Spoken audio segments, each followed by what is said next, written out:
listening to Revolution Radio.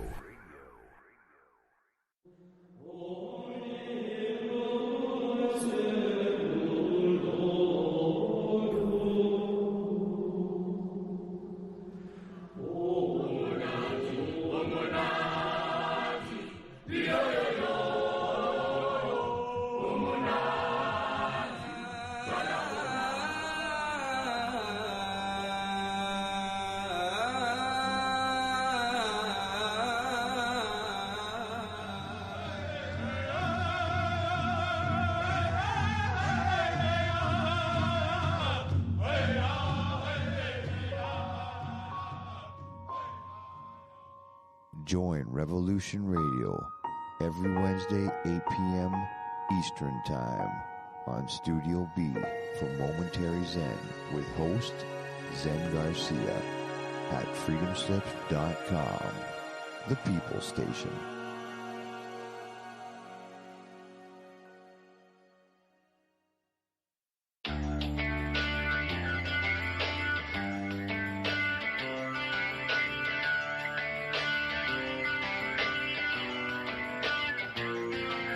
This is Thomas, a.k.a. a Mad Painter. I'd like you to join me Monday nights, 10 p.m. Eastern Standard Time for Open Canvas. Don't forget to bring an open mind. Yes, folks, that's right. Bring an open mind to an open canvas. Again, that is Monday nights, 10 p.m. Eastern. UFOs to government corruption. This is Revolution Radio, freedomslips.com. You don't need to expect us. We're already here. We did not engage in conflict that was out of line with our mission. Is it disloyalty? Is it sedition? Is it treason to oppose the hands of tyranny? Never! I will never send troops anywhere on a mission of that kind without telling them that if somebody shoots at them, they can darn well shoot back. I know not what course others may take, but as for me, give me liberty! Oh, give me death! A dark cloud is finally lifting across the world as U.S. military intelligence and their global partners are destroying the deep state criminal power structure that has ruled over our planet for hundreds of years. We are free with the God-given right, and we shall not yield that right to any power on earth. Hi, I'm Scott McKay. The world is at, and I am your host on The Tipping Point on Revolution Radio, where every Monday from 8 to 10 p.m. Eastern, we bring you the latest in this ensuing takedown of this global criminal empire. That's an image of strength. You'll get the raw, hard truth here on The Tipping Point. So come join us Mondays, 8 to 10 p.m. Eastern in Studio B at revolution.radio.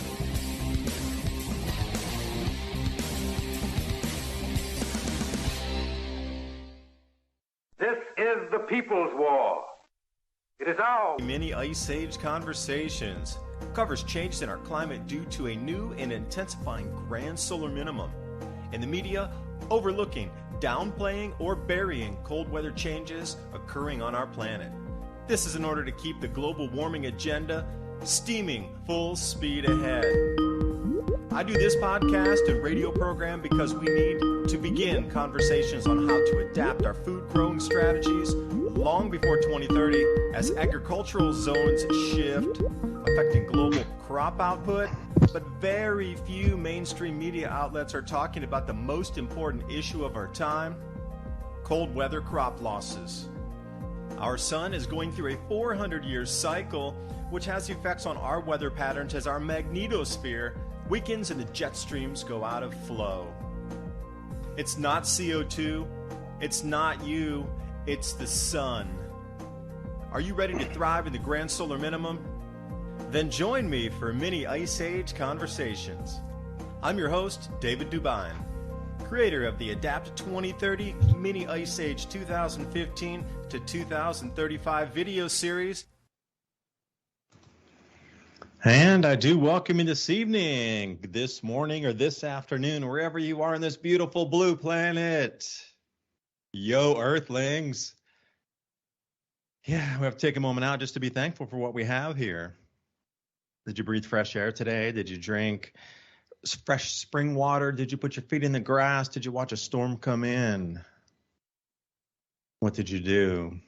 Right along here with Ransom Godwin, 420 TV Freedomist Film, streaming to you live Check out our Rumble stream right now live if you want to see the graphics for this. Also, Ransom streaming over there on YouTube, 420 TV Freedomist Films.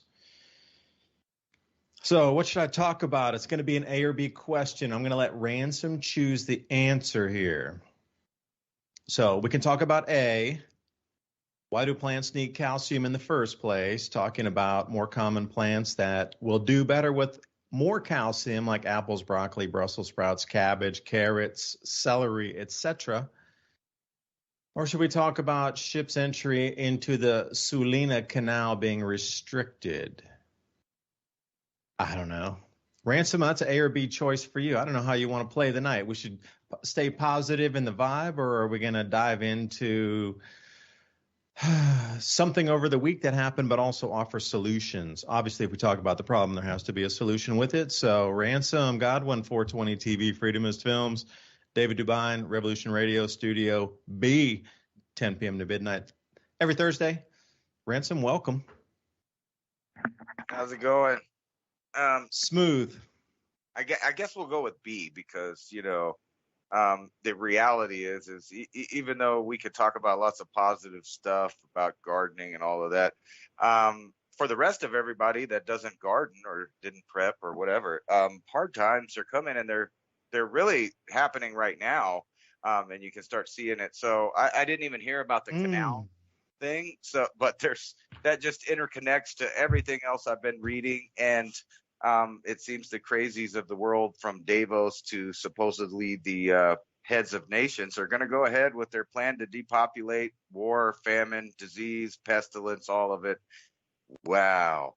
I don't know. I don't even know where to start. I mean, there's just Go for it. Can I hit you up there? You just said the most perfect summation of everything that's happening now.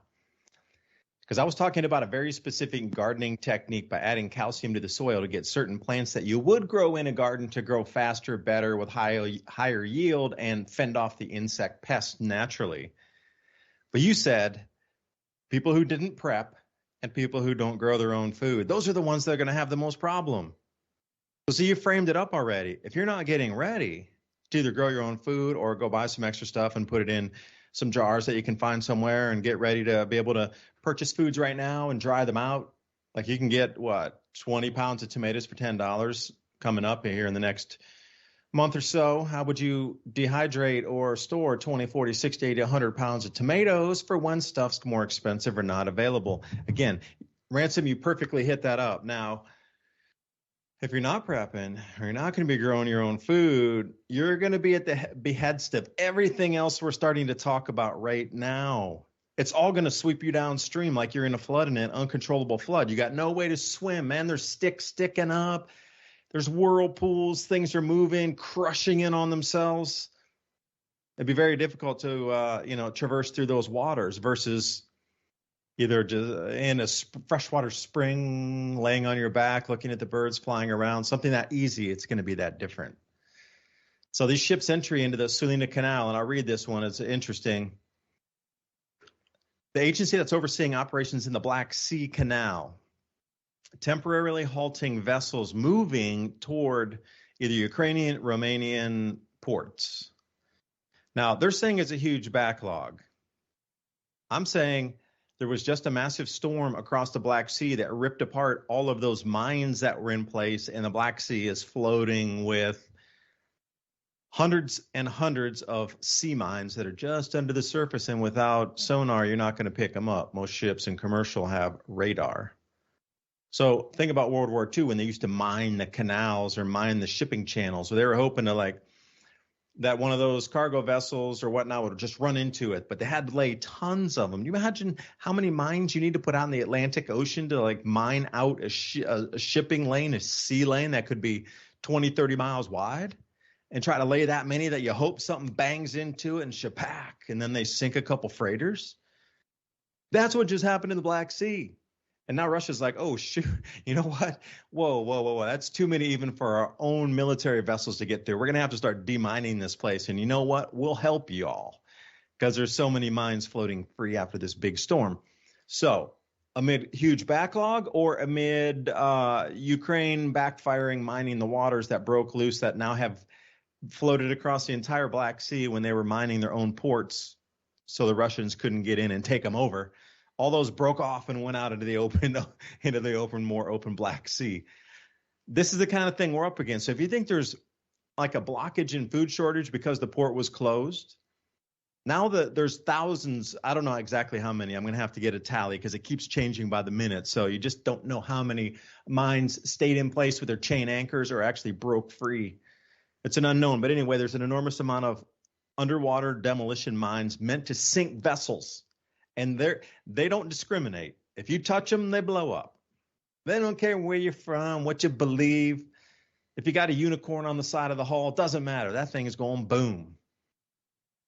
That's what we're up against. So, a huge backlog. You might start to hear a few more excuses. So Ransom, bam, away, man. I'm with you on this one. But any of you out there, if you're not prepping or going to grow a garden, you're going to be in some serious duress. Yeah, and even if you are growing, God, there's so many. I'm having so many issues this year, so I don't even know how much food I'll actually get. So I'm trying hard. We're going to start planning again, even though it's late May, the beginning of July. I have probably enough time down on the border to get another maybe 1.5 seasons in. And the question to your tomatoes in the short term, and I learned this by accident by having hundreds of pounds of tomatoes I didn't expect to have, is that you get them all while they're green. You get them all while they're green and they're big, and you don't let them ripen, and you go ahead and take them off all the plants, and you can store them in buckets, or if you live in a more moist environment, you'd have to wrap it in like newspaper or whatever. I didn't have to do that here. I just filled up 5-gallon buckets full of them. I had a bunch of them, and I'd pull them out slowly, put them on the table. They would ripen on the table in a few days, and we had tomatoes all winter into the next spring. So that's one trick. Maybe that's because I live in a pretty arid, dry area. But back to the... No, can I stop and add on to a tomato comment? I know it's random, but I'll add on to that. Yeah, go ahead. Yeah, we live in a more wet environment here in East Tennessee, but the old timers here, all they do is they take those same exact green tomatoes. You buy them when they're super early and green. They wrap them in newspaper, and then they stack them in like a milk crate or something, and they put them down in a cooler area. And you know what? They ripen right around Christmas time.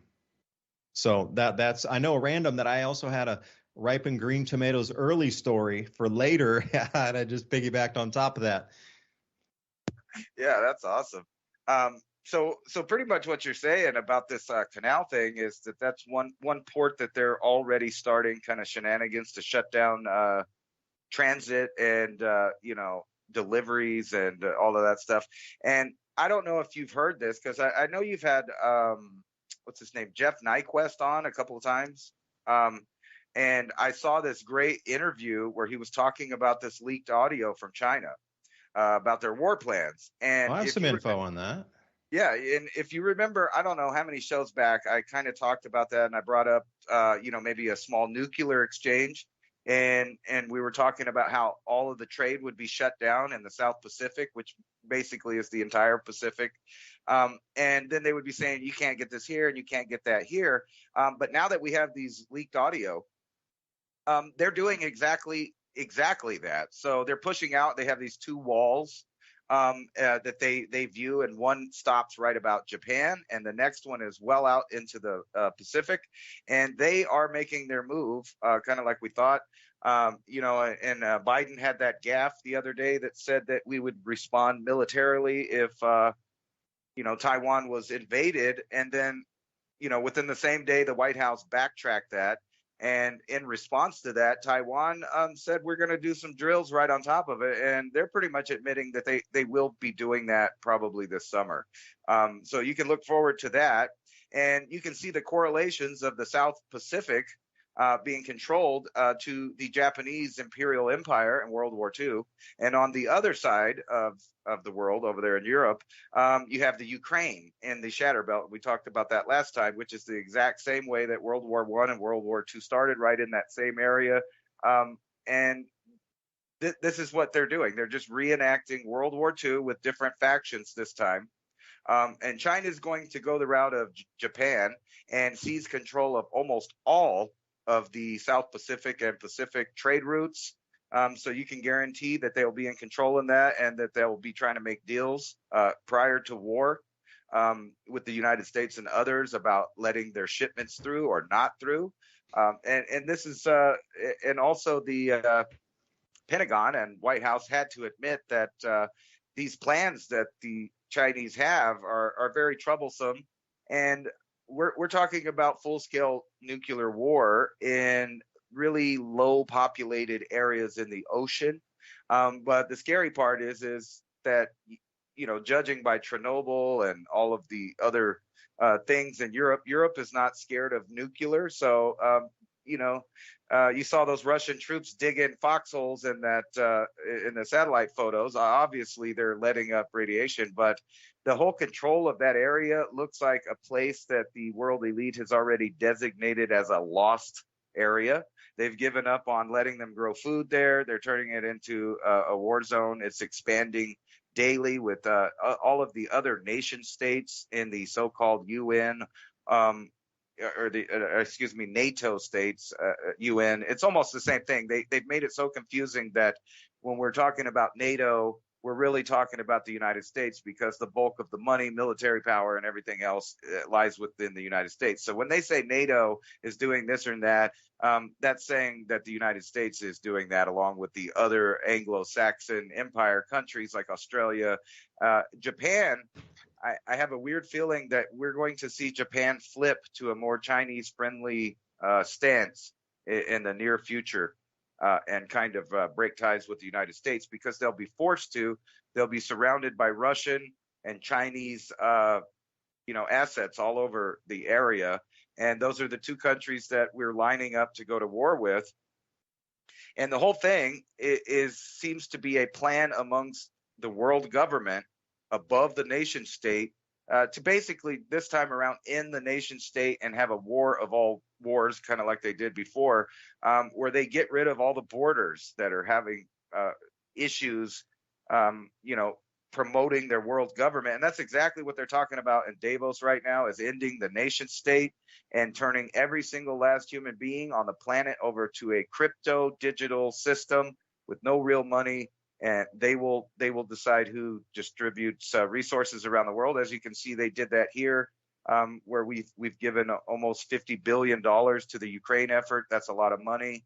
And then you add in Germany, Norway, all of these other countries that are adding troops, equipment, weapons. And you can see that, follow the money. The money's going into shutting down the world right now. And it's so ironic that you sent me that link there about the population reduction. Besides recent medical problems the world's had, we're lining up for starvation and war. And right now in the United States, they're keeping you distracted with Johnny Depp and, Heather or Amber Heard or whatever it is, and shootings, that are so bizarre in nature that I can't even talk about it on YouTube, because, I'll immediately be attacked for asking a few simple questions. However, I think there is one story that's relevant and that I can say without getting in trouble. There is a woman who went to the school there in Texas I'm talking about. She took a 40-minute drive after hearing about the incident. She drove there, and when she got there, she was so excited about getting her children out of the school that the police handcuffed her and detained her, because there were lots and lots of law enforcement outside, controlling the crowd instead of doing anything tactical. But I digress about that. But anyway, local cop recognized her, let her out, thought it was a little cruel given the situation that was going on. She just went around them, jumped over the fence, and went and got her children. And my point being that when it comes time for you to protect yourself, feed yourself, and keep you and your family safe, there is no one coming to help. The government is not going to come help. It is up to you, totally you. And this goes from your belly feeding us, because we can see that the war, this proposed new nation state ending is going to affect your stomach in the United States. A lot of people think we're in a protected bubble, and we're not. I think the recent baby formula little shortage kind of is a wake-up call to some people that have families that things aren't going the way that they're telling us that they're going. out of one mouth. You have the administration kind of saying we're better, we build back better. I'm still waiting for the building and the better part, because everything I see from energy prices to medicine, which I would like to bring up because I brought that up before. There's a great article over at InfoWars with a doctor talking about how that will be the next stage. And I've mentioned this before. They're about to cut off the pharmaceutical supplies, which is going to further aggravate the overall mood and vibration of society. And they're also, you could talk about where people are moving from other countries. But the pressure is building, and they are only adding more pressure. They are not giving any solutions, because that exactly is the plan, to push our system to the limits till society collapses, so that they can start their plan that they've called the Great Reset. And we're well into it now. We're not waiting for it anymore. It's happening right now. And take it away, David.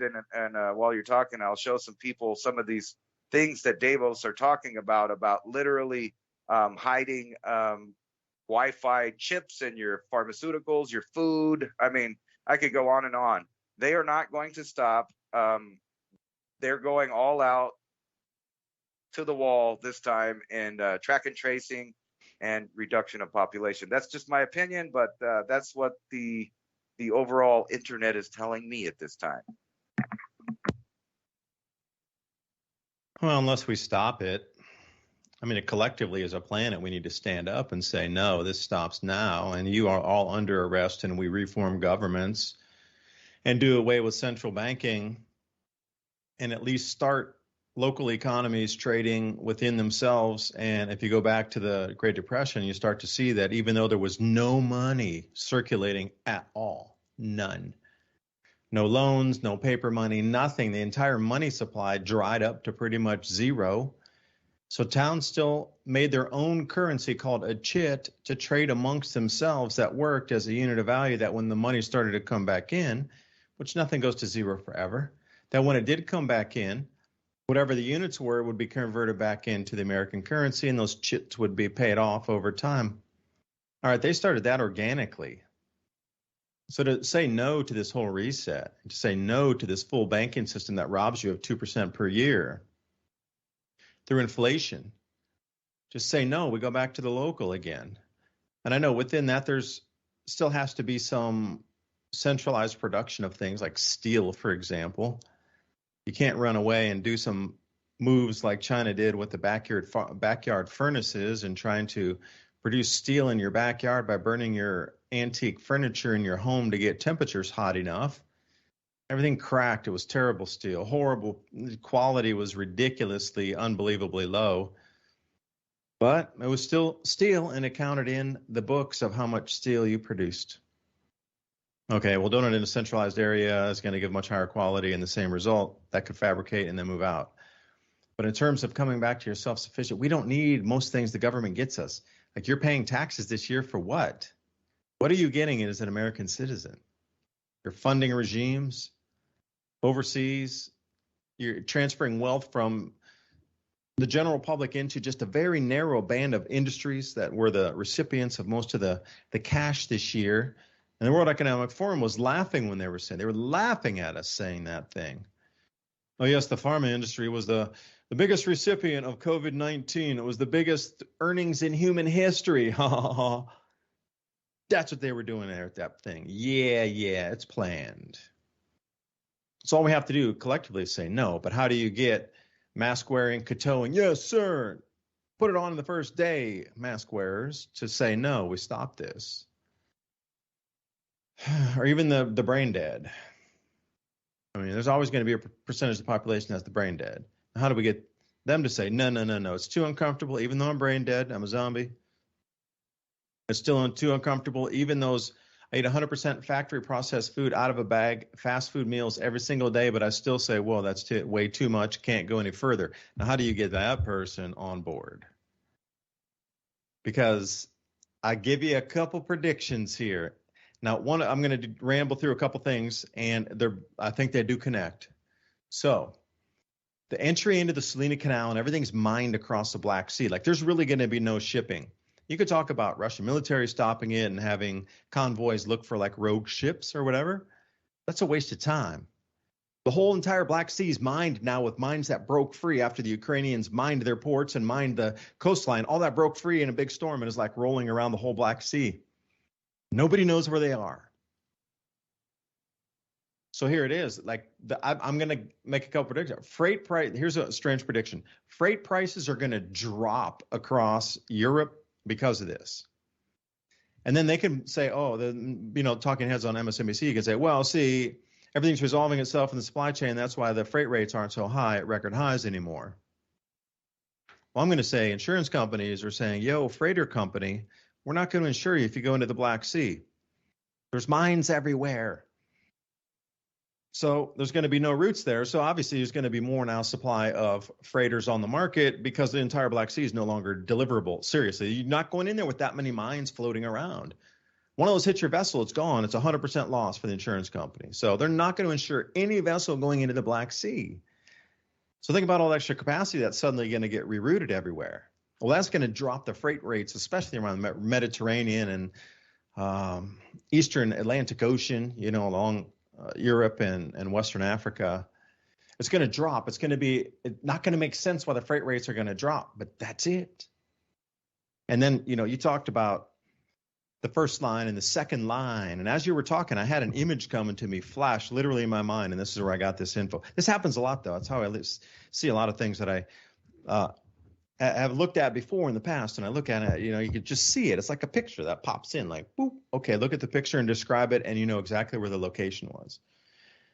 All right, so Micronesia is that second line. For those of you who do a quick geography lesson, if you are coming out of Asia and China is now saying the first line of defense, where the Japanese military aligned with the U.S. military, and the Taiwanese military aligned with the U.S. military, and the Philippine military aligned with the U.S. military.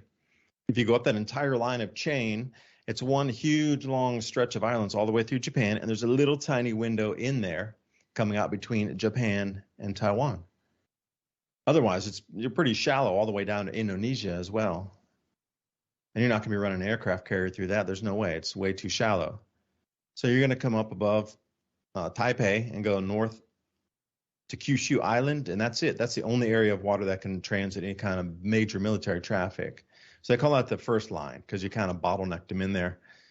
But the second line that Ransom was referring to is Micronesia. Now, I scuba dive, and I did do it way much more before. And, as you get older, you do things less and less that were like freedom things for just like, hey, I don't care about the next day. We're just going to go have fun and chill out, and we're going to go travel here, and we're going to do this. Well, scuba diving was one of those things, right?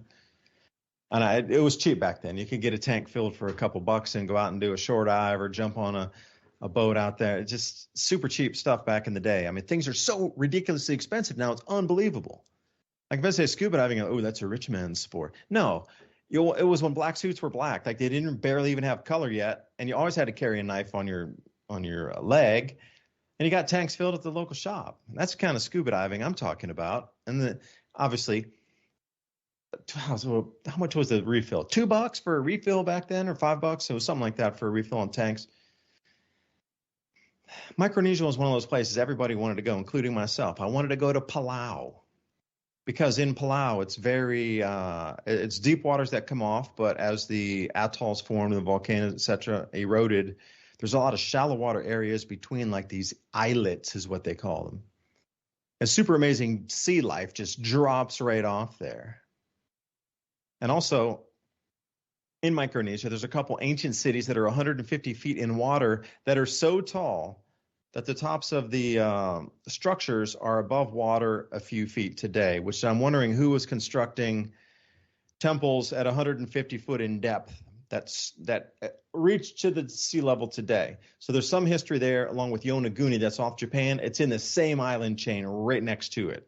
So whatever happened at Yonaguni, there's still temples and underground archaeology happening, or underwater archaeology in Micronesia as well.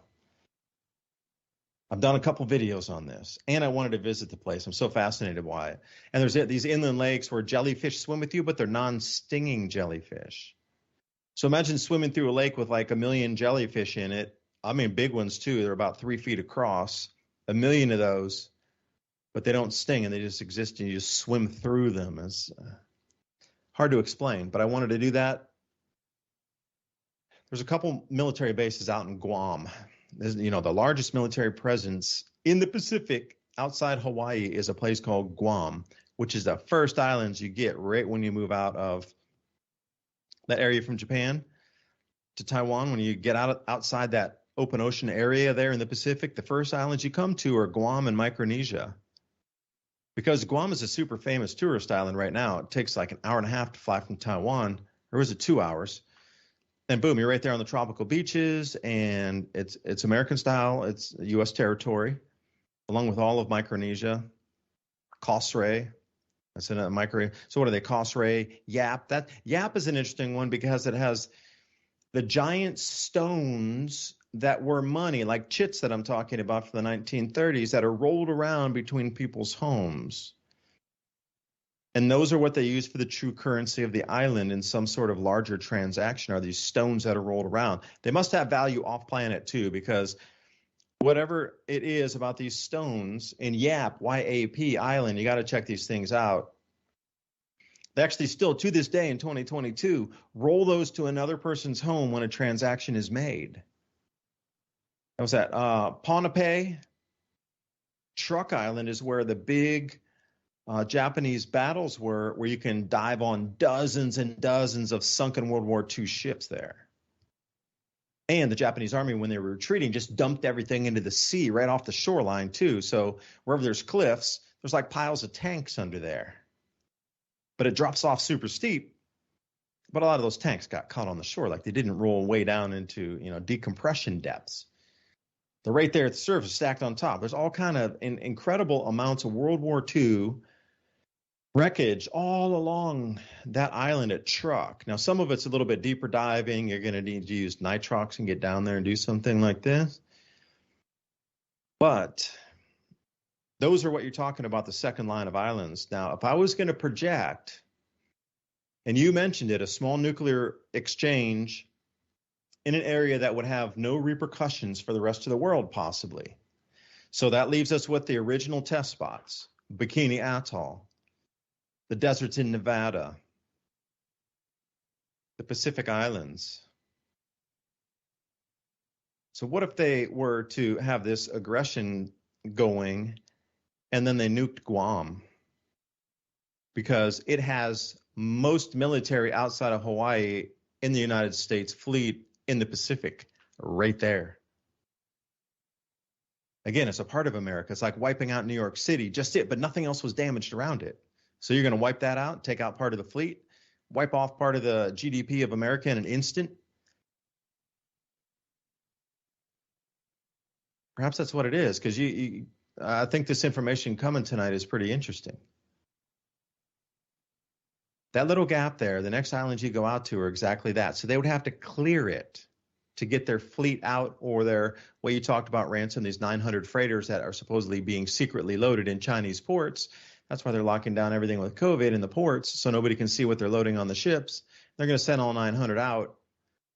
And I bet when that's finished, all the ships will be allowed to come back in the ports. So look at that also for another trigger of something. When they're done loading, ports reopen. And then what? Okay, there might be some waiting time, maybe not. But then what?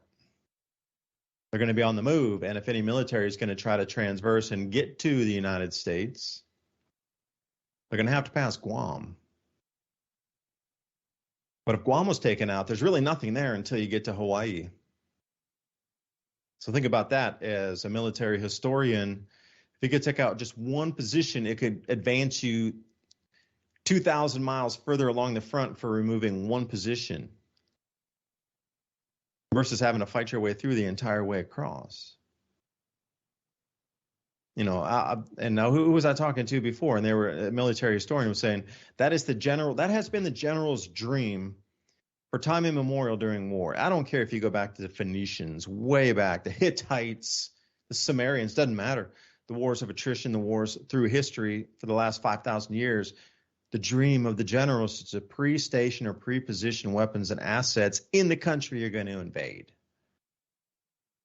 But also to get to that point with logistics without being interfered with, because then you can take the battle really, really, really, really, really close, right in at the borders, psychologically scare people. Because look at that. If that were to happen and the Navy was at Guam and the Chinese Navy was in the waters around Guam, it would almost be like a Midway Island type of battle 2.0 for this time of our timeline.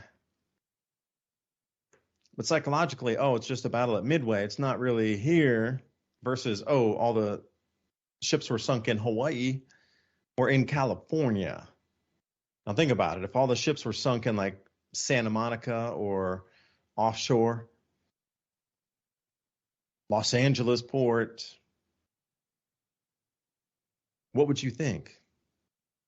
That would hit to the heart of you. If the ships were all sunk across a certain port on the American mainland versus out in Hawaii or Guam, that's a hugely different psychological thing too. So to hit it out in Guam would probably be the first course of action. And I'm not even really a military guy, but the way you were explaining it, Ransom, with a small nuclear exchange that wouldn't affect anything, you just have to look at the nuclear activity. I'm wondering if anybody could look this up on a chart. How many nuclear detonations and test areas are there in the Pacific Ocean islands alone? Nothing else around the world, just the Pacific Islands. I bet it's a quarter of all the testing that's been done across the planet for the last 70 years. So if you're going to let one go, that would probably be the place to do it. And then you have to ask yourself, okay, that's the first one. Then what's the second and what's the response and where's it going after that? Because there's going to be a few exchanges after that. So would it be Hainan Dao? Because if you go to the south of China, they have an island down there called Hainan Island. It's about 100 miles long by about 90 miles wide. It's not exactly a perfect circle, but close enough. Hainan, Hainan Island. It's off the mainland, way off the mainland. And it's way before the Philippines. And the wind flow patterns blow from west to east. And if the wind's coming from the west, it would blow all that contaminant out into the South China Sea, at least 300 miles before it got over to the Philippines. So everything could drift out into that ocean. I don't know. And then where's the third one? Because there'll be a third and a fourth. So I have this map on my wall, so I'm looking at it as I'm talking. So off of Madagascar, Reunion Island would be another one. Because see, large habitation, but that would involve France then, and France would jump in on this at that point. France would be involved. And what if we go way down to, and hold on a second, because I'd sent Ransom this analysis of Deagle.com forecast by Craig Hard Cooper. So what he did, Craig, thanks for putting this information together. This is so valuable for everybody to see. Thank you for that. All the Deagle.com information had been deleted off the site. So if I were to tell you or tell my parents or tell somebody else, go look at the Deagle.com site. Look at the population decline forecast for 2025. All this stuff going on now will make sense. Well, all of it's been scrubbed from the net. It's not up there anymore. So this person obviously had captured all the data or went into the Wayback Machine and then put it together in a PDF format showing you the largest loss of population by percentage. So the top 5 are United Kingdom, Ireland, USA, Luxembourg, and Germany. They're all going to lose at least 65% of their populations from now to 2025. USA, for those of you who want to know, will be 70%. Only 3 out of 10 will live. Supposedly, by 2025, whatever's coming, that's like a couple years away. I can remember back to the year 2019 before this COVID junk started. That's how soon that's going to be here. And it's not going to be like a day when it just boom, magically appears. Okay, they're all gone. It's going to be a war of attrition all the way through these times. But here's the thing. On the flip inverse, countries with no reduction in population off these Deagle reports are, let me read them for you. They're pretty much all island nations. Bahamas, Belize, Bhutan, and Bolivia, Botswana, Cape Verde. But right down on that list is Micronesia. So if you were to let loose one small nuclear exchange that would only ruin part of the island where the ports are, it doesn't have to be a super giant Tsar Bomba bomb. It could be a small one, just take out a couple naval ports over on Guam. But the rest of Micronesia, I mean, damn, it's an island speed. You got to fly to the next island. It's not like you can take even a boat, most of them. Super rough seas, way out in the Pacific. But then you're looking at the countries that might have a population increase according to the Deagle.com website. Now, if you had a map up here, you might be able to see the same thing visually that I'm going to reference. Every single one of these countries is in a really warm zone of the planet, like 25 degrees north or to the equator, or 25 degrees south up to the equator. Really tropic, super tropical countries here. So these are the countries that are going to have a population increase, which means in the grand solar minimum, they could grow more food in these areas. So you don't want to wreck your food growing area, and you don't want to get the populace pissed at you. You want them to work because there'll be an economy in these countries, and you want them to grow the food and send it back to your own nation. So you're never going to destroy your own food crops here. So look at these nations. I'm baffled by this. It's like a equatorial, just off the equator, who's who of countries here. Vietnam, Costa Rica, Laos, Algeria, Malaysia, Tajikistan, Myanmar, Venezuela right on the equator, Papua New Guinea, super hot, malaria, Guinea-Bissau, look at it in Africa, Cambodia, Honduras, Philippines, Bangladesh, Dominican Republic. These are all in food growing areas that are straddle the equator within a couple degrees off of it. This is insane. The Comoros Islands as well. Did I mention Turkmenistan? Although they have some of the largest freshwater deposits under the earth. Like you may be a little familiar with the Nubian sandstone aquifer in northern Africa. We're talking about cubic kilometers of water, not square miles, cubic kilometers, like 1 mile by 1 mile by 1 mile square of water under the earth, by about 15,000 cubic kilometers of water are under the area of Libya. Ever heard of that country? They were tapping that before the U.S. took them out. They were growing crops in the desert using that underground water resource and accepting gold for the payment, along with the oil. So the country that is in, okay, India and Egypt, yeah, those are pretty, you could get a lot of food production out of India and Egypt, especially if you were tapping those underground water resources in Egypt, Lebanon as well. Like these are the areas off this Deagle list that show population increasing. And you know what's country I've been talking about for like if you have listened to any of my forecasts of like safe zones on the planet for catastrophe and grand solar minimum, plasma discharges where mountain ranges might get engulfed by plasma and high radiation. Republic of Georgia was one of the places I was saying because it had 8,000 straight years of winemaking history. And some areas here in East Tennessee have been continuously inhabited for 12,000 years. So when you start to find these places that have been continuously inhabited, continuously engaged in agriculture, for multi-thousand years, not back to the Hittites, way older than that. No 5,000-year newbie rookies in here. You need to be at least 8,000 years to 12,000 years to join the club. So we're looking at Republic of Georgia, which I've been talking about forever because I wanted to go there too before this whole COVID thing came down. It is in a population increase. They're predicting that population increase by 17% during the rest of the world dying off. So there is a list of countries where populations are planned to increase. So you already know it's a plan.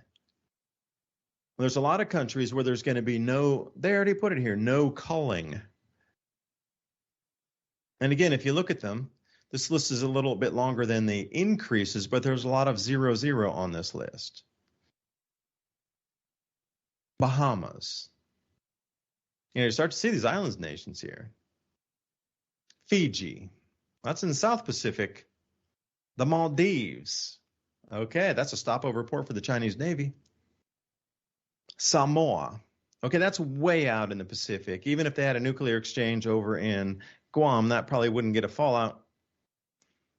St. Vincent and the Grenadines, Caribbean islands, Sao Tome and Principe, Solomon Islands, Sri Lanka, Timor-Leste. That is a really good one. By the way, if you're going to be looking for another safety spot in Indonesia, Sumba Island is where you want to go. See, that was another one of my safety spots that I was looking at. I only ever put that info out on my Patreon channel. Haven't talked about it much recently because it's hard to travel to these places. The whole COVID thing happened, and then I was like, you got to get there now. You're going to get locked down. You can't. So Sumba Island was another one of my things, along with Republic of Georgia. And right there you go. And again, Tonga. Well, Tonga just had the huge, massive eruption of the volcanism there, so I'm wondering if something natural happened, because there's definitely a decline now with the natural eruption. That was the biggest shockwave, at least in the last 300 years, that came off of Tonga in the atmosphere, so I don't know there. Anyway, man, I'm just going to ramble, so Ransom, please jump back on so I can stop rambling.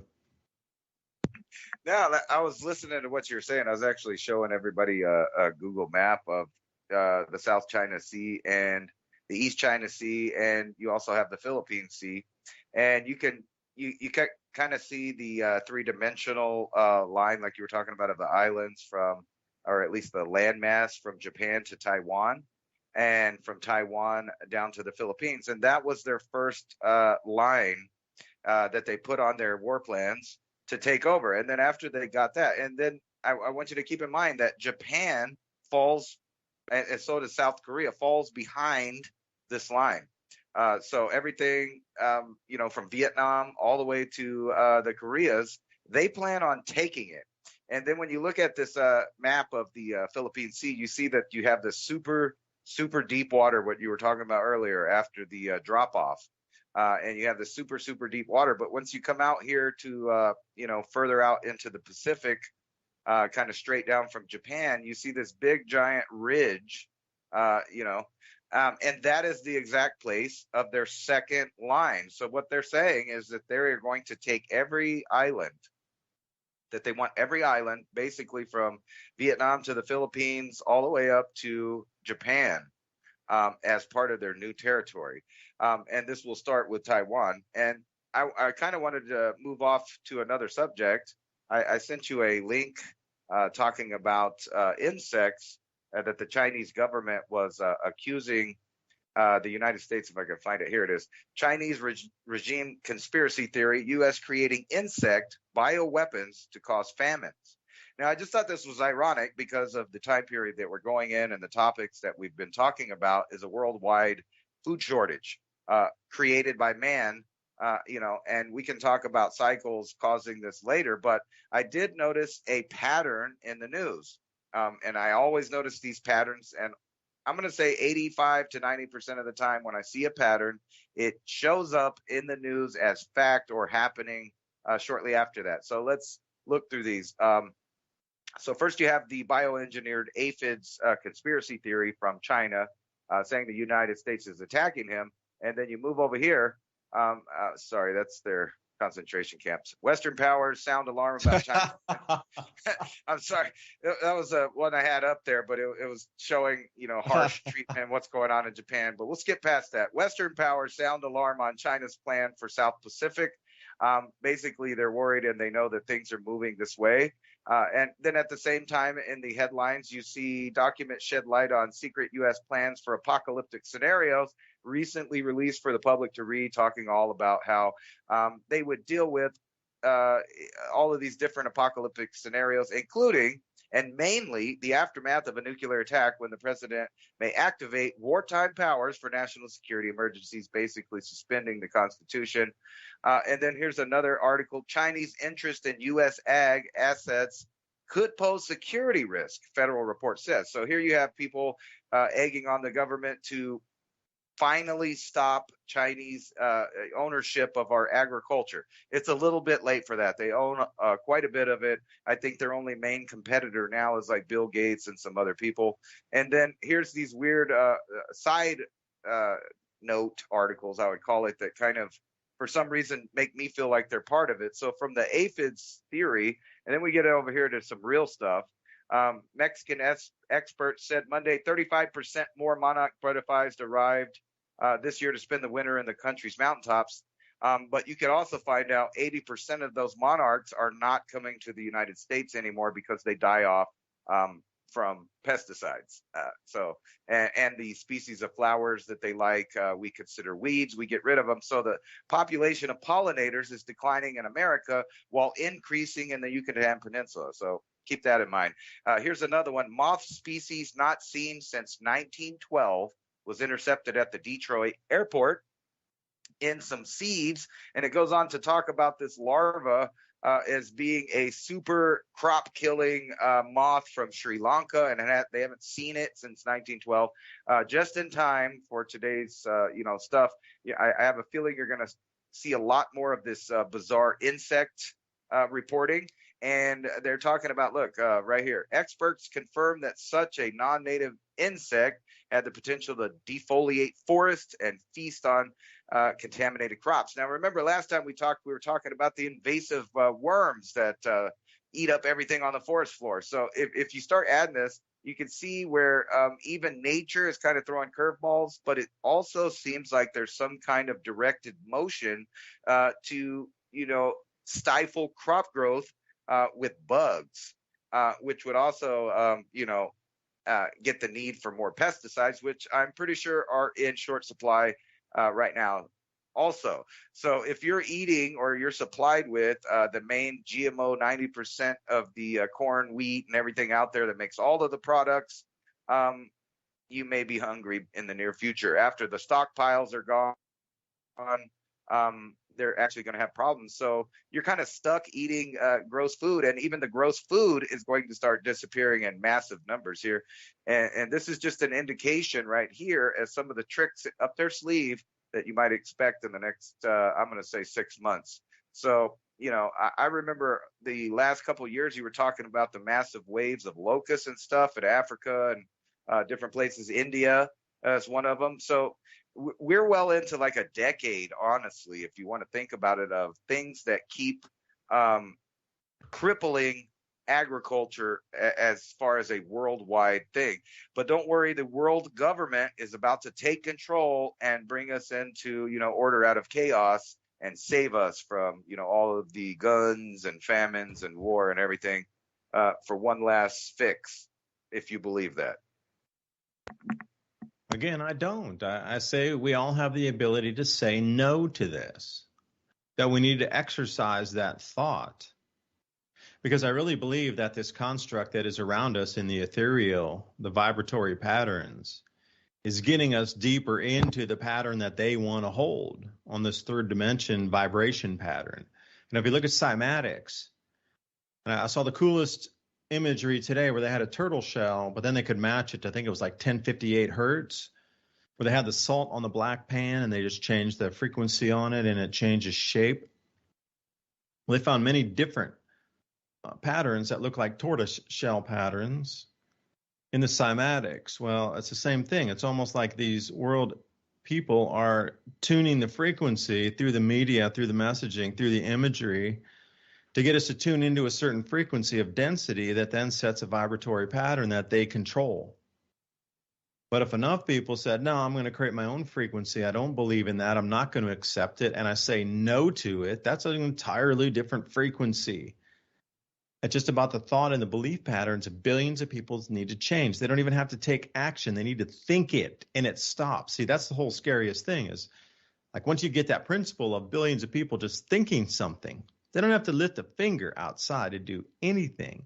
If they resonate the frequency, the pattern changes as quickly as a frequency change, and really it happens like almost instantaneously. If you're like 528 hertz on the sand or the salt vibrating on a black cloth or some sort of piece of paper that holds the pattern, and then you jump it up to like 10,000 hertz, that frequency change is almost instant, and also the pattern changes in it too. So we don't have to believe what they're giving us now. I'm going to say no, I don't believe in that. All this is going to pass me by. A rock in the river. the wave forms below and passes around, because you look through history, there's been a lot of places where even in tumultuous times, things just float around certain areas. And I just don't get it with the insects either. That goes everywhere. They can't control the insects. They get in everything. I mean, globalization has taken insects across the planet that were never in any places prior. So if they're engineering insects like their gain of function insect is basically what that article was referencing. And yes, Ransom, I did read it. They did. Okay, so gain of function on different, things in experiments that ran around the planet. It's the same thing. They're doing gain of function of insects to cause damage on plants. So a lot of those insects will feed off the juices of the plant, and while they're feeding, they give some sort of microbe out of the saliva into the plant, and then the plant perishes. Most times.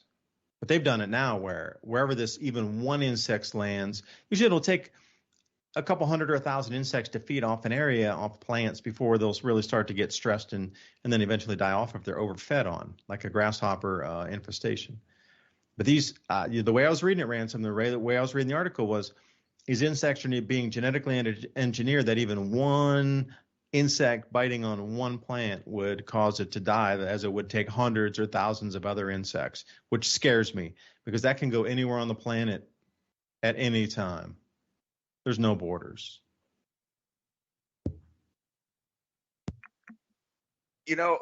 You were talking about, how can they control that? It seems like if you've been paying attention to Bill Gates, that same guy that's buying up all the farmland and investing billions in vertical grow buildings that are inside, which, I got in trouble last time for talking about the lettuce, but the lettuce seems to be the key thing. I guess you put that in a lot of foods and it's a good way to deliver certain things. But this gain of function research has kind of already been done. If you think about Bill Gates and his mosquito program, where they manipulated the DNA of the mosquitoes to be mostly male or not reproduce and things like that, allegedly. And I do agree with you that things are happening that are more of a propaganda to force feed everyone into participating in the line of events that they want to happen. And this article right here that I have that everybody's looking at is from Motherboard, and it's talking about how AI is inventing its own culture and passing it on to humans, sociologist finds. And basically what they're talking about is the programming of you through phones, media, and data. And I have on the screen there, if anybody's noticed, a little GIF that's got these colored circles rotating, and I found it interesting that this is a good example of how easy it is to direct people into an idea that you want simply by showing them things that really aren't there. So if you look in the middle of the thing, there's a GIF with two circles, and it just looks like two rotating circles with color. But let me show you a little trick, and I can show you what's really there hidden behind the color. And they use these techniques on television, and it goes into this AI creating new culture. Here it is. So I'll take off, and you see that symbol move around. And I'm your host, David Dubyne, right here with Ransom Godwin, another host, talking about the pleasantries of life on planet Earth tonight. We'll be right back, 2 minutes, 2 seconds after a few words from our sponsors here to keep Revolution Radio on the air. Please join us in the second hour.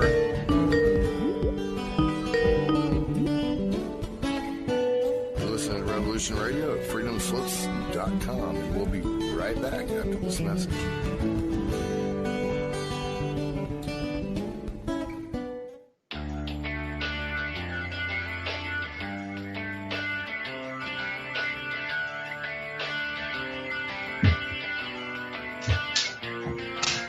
This is Thomas, a.k.a. a Mad Painter. I'd like you to join me Monday nights, 10 p.m. Eastern Standard Time for Open Canvas. Don't forget to bring an open mind. Yes, folks, that's right. Bring an open mind to an open canvas. Again, that is Monday nights, 10 p.m. Eastern. UFOs to government corruption. This is Revolution Radio, freedomslips.com. You don't need to expect us. We're already here.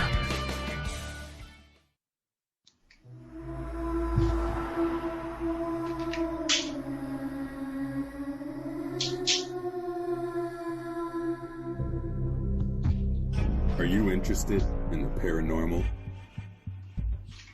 Murder mystery? Real natural law? Do you enjoy interviews with amazing guests? Then join Crypt Rick every Monday night, 6 p.m. Eastern Standard Time, right here on Revolution Radio. Studio A, freedomslips.com. Crypt Rick's I've been thinking. Welcome to the Crypt.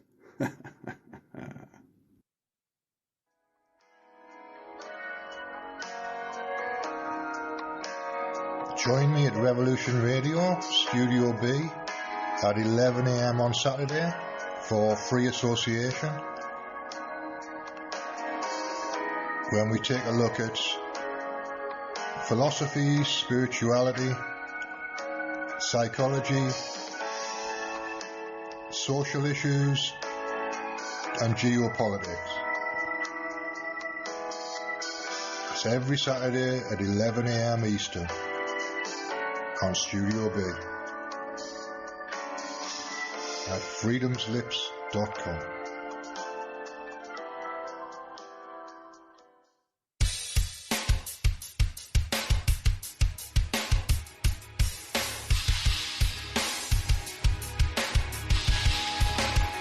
Enter into a world unseen on Raven Star's Witching Hour.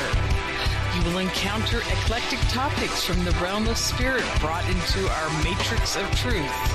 With your host, the Solaris Blue Raven, Solaris will bring you an array of unique guests covering topics from ghostly spirits to amazing anomalies, covert technology, UFOs, and shadowy global events. And that's right here at Revolution Radio, freedomslips.com, Saturdays, midnight till 2 a.m. Eastern Time. Revolution Radio, where information never sleeps. Let the magic rise.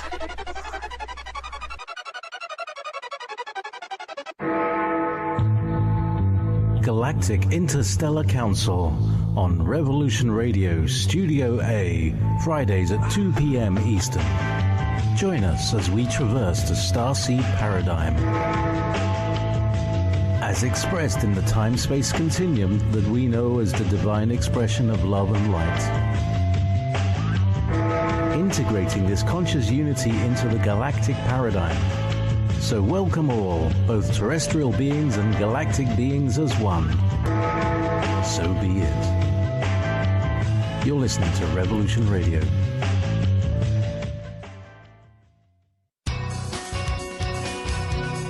Thank you for listening to Revolution Radio at freedomslips.com. Any commercial advertising you may hear in this program is of the sole discretion and benefit of the host of whose program you are listening to. Revolution Radio does not endorse any commercial products, nor does it accept monetary compensation for on-air advertising of commercial products, nor will it ever. We are and shall remain 100% listener supported. Any product advertising on this program are considered used at higher risk, and Revolution Radio shall not be held liable for any claims or damages received from any product advertised within this program. Revolution Radio, where information never sleeps.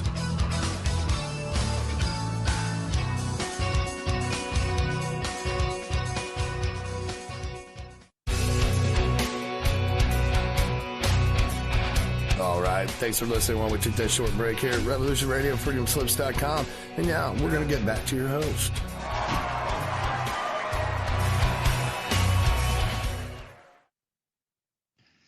And welcome back for the second hour of mini Ice Age Conversations.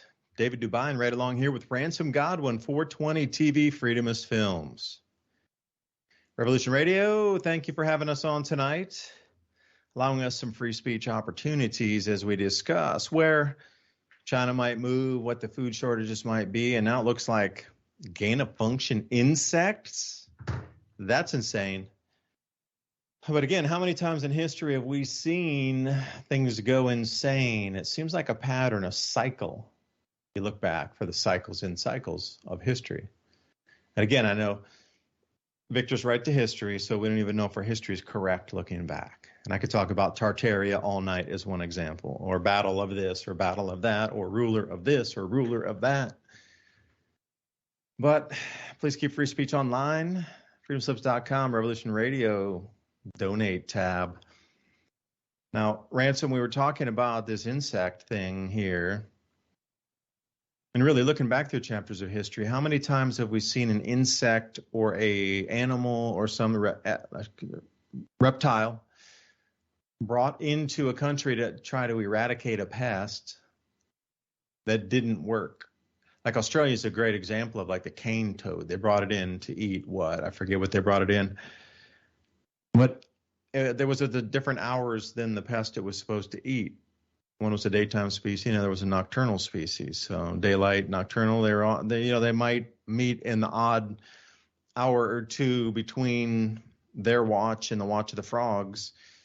Yeah, there was some eating going on, but it wasn't like, hey, that's our main food source. It was like, hey, thanks for the steak on the side of the road. Appreciate it later. But I mean, we see this time and time again where insect species are brought in and it just devastates everything else. So gain of function insect, Ransom, before we went on the break, and I did read the article and you're referencing that. I mean, how out of control could that get on the planet as insects are programmed and gain of function to go eat or destroy every plant that they come in contact with that's a grain or a food-bearing species? That's scary, actually. Absolutely. It doesn't even have to be a gain of function one. I mean, this other article about this moth that hadn't been seen since 1912, I remember a couple of times where they talked about species disappearing and then showing back up where they thought they were extinct. But this is ironic because bugs kind of are on a cycle. I'm sure you know a lot of bugs have big cycles. So it's not really that far-fetched to think that with different environmental factors, like maybe El Nino or not El Nino, that you would get these massive buildups of bugs naturally. And then when you really think about the people that manage these things, and it kind of takes you back to that article of the Chinese regime, theorizing that the U.S. is already bioweapon attacking them to cause famine. You don't even have to really have a gain of function to do this. I mean, all you have to do is have the right species get in there in the right conditions. But it is terrifying to think that the Chinese are even floating this idea out there because usually when governments accuse, it's like that old saying that, like usually when someone accuses you of something, they're probably actually guilty of what they're accusing you of. So it wouldn't be that far-fetched to me that any number of countries that are having disputes or playing games with the world government might have motivation to cause famines in certain areas. And it is ironic that you were talking about these certain countries around the world not really having a decline in their population, being in areas that they would kind of be secluded and they might need a stable population if they were to shut down trade and travel around the world. Islands would need to keep a certain amount of population on that island just to keep it functioning. So if you didn't want to wipe out areas, however, you did want to stop, travel, war is the first thing that comes to mind in world history when you think of when people couldn't no longer travel across the world. A good example is like the Middle East. It seemed to be right when everyone was really getting interested in digging up human history, that became a no-go zone and a complete area of war, famine, and death. And then you also brought up that this is also a classical area of, massive biodiversity and food growing in the ancient past, and may also become that again. So not only are these, the distribution of where people are at and what water they're tapping into, but also this idea that, it may not be even something like we think. We talked a lot about bioweapons as far as like, a bug going around affecting humans. But what would be more effective is, something like this idea of creatures that go around and just get rid of the food. And that way you would have no one to blame except for the bug. And places like the United States, we'd have a war on it, right? Because we've had a war on crime. We've had a war on drugs. We've had a, war on everything. We always have a war on something. We would have war on bugs. That would keep everybody occupied for 5 or 6 years. Oh, it's the beetles. It's the nematodes that are messing up the crops. There's so many excuses. Wait a second. Yeah. Do not touch my nematodes, dude. That's where I draw the line. You're touching my nematodes. Right. Well, think about how they could actually think that they're going to do a small attack or reduce food by a certain number, and then it get out of control, like you were talking about, because we're dealing with nature, and nature tends to do what it does. And we see in nature that sometimes bugs adapt right away, not just bugs, but even species, and kind of circles back to the time kind of that we're in as far as the solar point that we're at and the cycle on Earth, that we may be seeing the appearance of what we think are new species, but actually might be species that show up every time a cycle is in a certain way. Think of what do you call the locusts? You know how they anticipate that there's going to be a bunch of locusts on a specific year because they know how long that they take to get there. And then they were surprised when it didn't happen a couple years back. And then they were surprised again when they came out unexpectedly on the wrong year. And that's all due to weather cycles that, we're going to be looking at changing. And I wanted to ask you a big question, because I've been noticing compared to growing last year that the food that I'm growing in the shade does not seem to be getting enough light. Now, there are lots and lots of forest fires, but if you remember, the Tonga explosion sent up God knows how much of metric tons of water and debris into the atmosphere. And I remember at the time we were talking about, wouldn't that necessarily cause cooling? And here we are in the beginning of summer where I live, which usually it starts to be extremely hot. May and June is usually the triple digit hot portion of the year, but we're actually getting 60-degree night times, and the reduction of light is visible in the air. Like you can actually see a decrease in the light when the sun goes down and comes up, a bright orange stuff, because there's so much debris and smoke in the sky. I was wondering, how much is that going to affect crop production? Besides all of the other things that are reducing it right now, what about, like just for regular farmers? Because I'm finding right now that the stuff in the sun is getting scorched, and the stuff that I'm putting in the shade that last year seemed to be doing relatively really well in the shade is now, it seems like it's all yellow. It's not getting enough sunlight. It's not drying up fast enough like it usually does here. And then of course in direct sunlight, it dries up super fast. So it's like there's two different bio zones in the same place. So you have to start learning how to, like pull your plants out for part of the day and then hide them back so they don't get fried or, malnourished, I guess is the word, where they don't have enough photosynthesis to grow right. And I'm seeing that like side by side. It's not a real experiment, but I am noticing the plants in the shade are just not doing good. But if you put them right in the sun, they're getting fried. And they're not doing well there either. So I've kind of got everything straddling the shade this year. And then I've seen some growth finally happen. So what are your thoughts on that? Is the overall light decreasing right now? Is that have anything to do with the solar drop-off possibly? In the future, will that get worse? And also about the debris in the atmosphere, like from Tonga, and I'm expecting several more large volcanic eruptions in the next decade just because of the cycle we're on. What are your thoughts on that?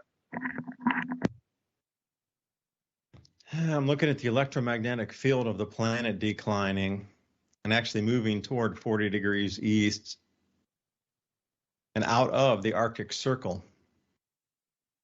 Up around the Arctic Circle, it seems that there's a heavier magnetic thickness in the soup, if you will. That's why things are in the North Pole magnetically. They're locked in there.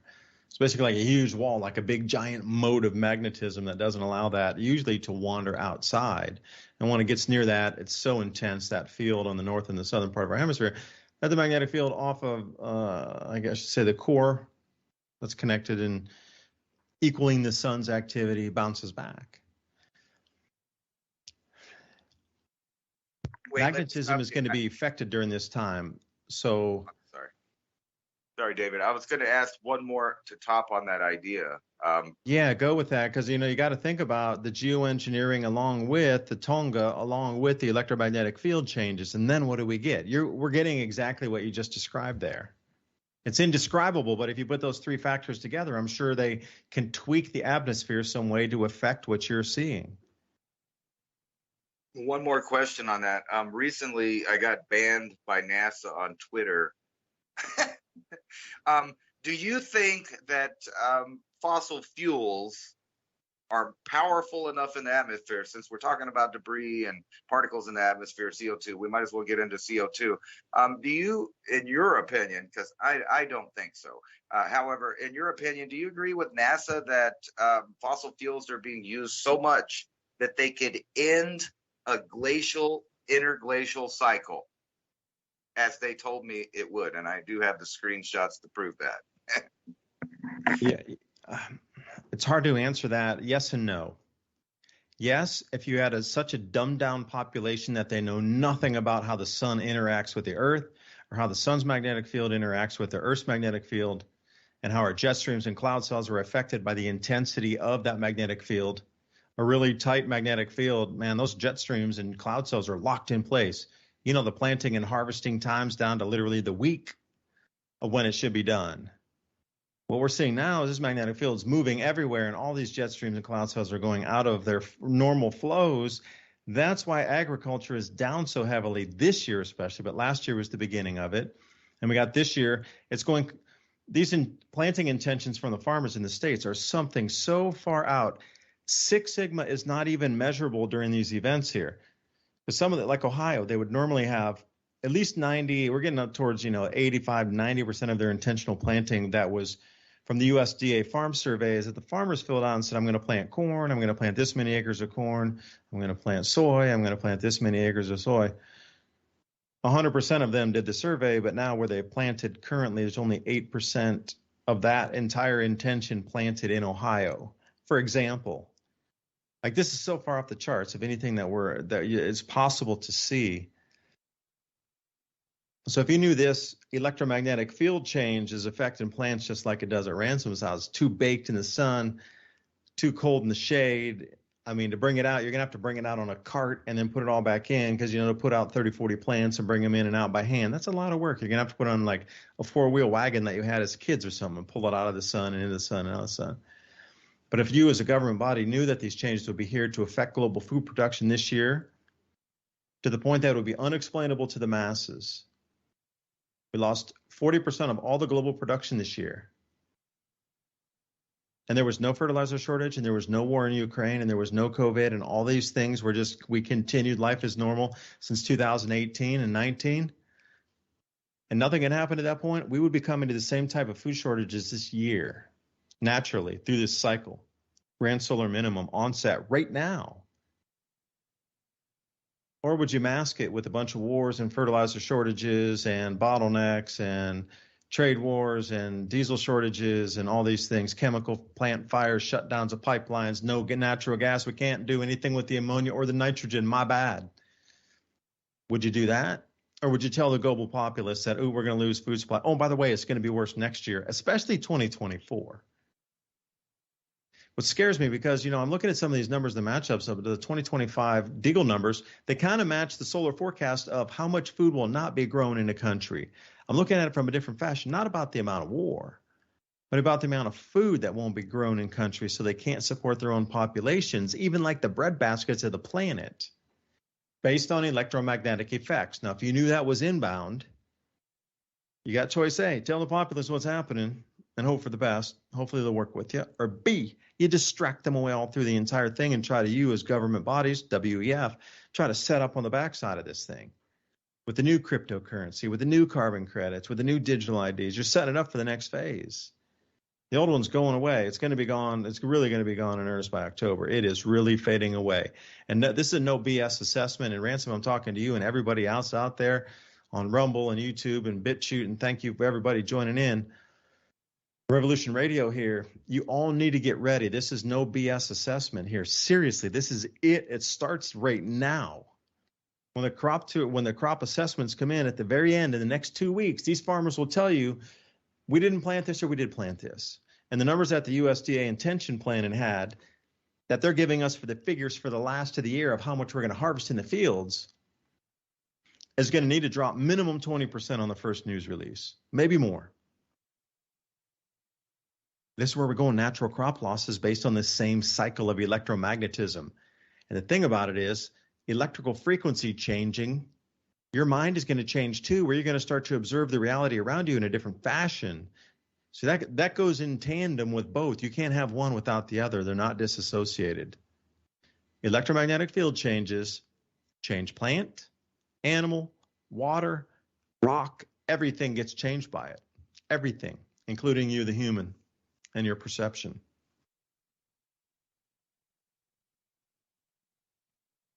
This change is here. It's on purpose.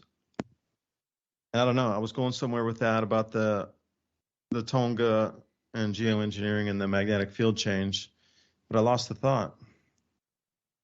Well, yeah, I was really wondering about it seems like I'm getting less light, but the same amount of radiation as normal as far as the sun, or even more, where things are frying in the sun. And I actually got fried in the sun just spending a little bit of time outside the other day, and that's not normal actually for me, because I usually tan, and I grew up here. I don't usually get burned, but yeah, I got a little fried out there. It was a nice cool day, and you could just tell that the sun was beaming and stinging my skin.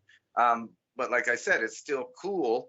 And we're well into summer now, so it shouldn't be cool here in the night times. We don't usually get that. By this time, it's usually, like I said, triple digits, especially coming into June. So it's a little bit different here. I'm sure that there's been plenty of years that there were cool nights and everything. I'm not saying that we're breaking any records or anything. I'm just saying that the year feels different to me, but also I'm seeing it in the way that the plants are reacting and the bugs are reacting. And I've been paying attention now for 4 years to these harvester ants, and they go out and work, and they seem to be really attuned to the magnetic field and the sun, because I've been paying attention to them. So like on really high KP index days, they do not come out at all. They're little black and red ants. They don't come out at all.